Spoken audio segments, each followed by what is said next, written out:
pesos na kada kilo ng bigas. Magkakatotoo na raw. Pero sisimulan mo na yan sa Visayas.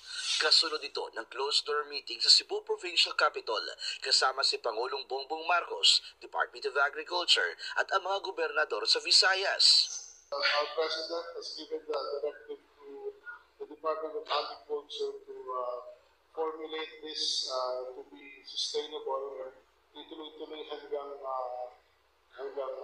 2028. Pinaplansya na ang guidelines sa pamamahagi ng 20 pesos na bigas para maisakatuparan yan sa 33 pesos na kada kilo ng bigas. Sasagutin ng national government at ang mga LGU ang 13 pesos. Pero bawat pamilya, 10 kilo lang kada linggo ang pwedeng bilhin. Binanatan naman yan ni Vice President Sara Duterte.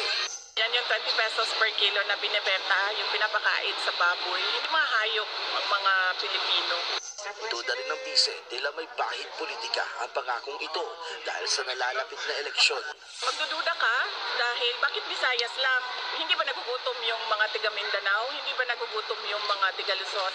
Kasi wala na silang magawa sa Mindanao, mami. Kahit anong gawin nila, hindi na talaga boboto ang kami sa mga tao na kung ano-ano lang yung pinapaasa sa mga kababayan natin.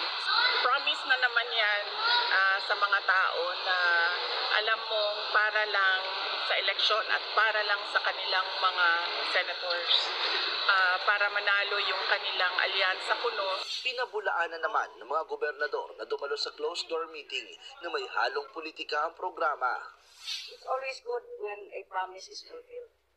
And here we are seeing the President really trying his best that a campaign promise will be fulfilled.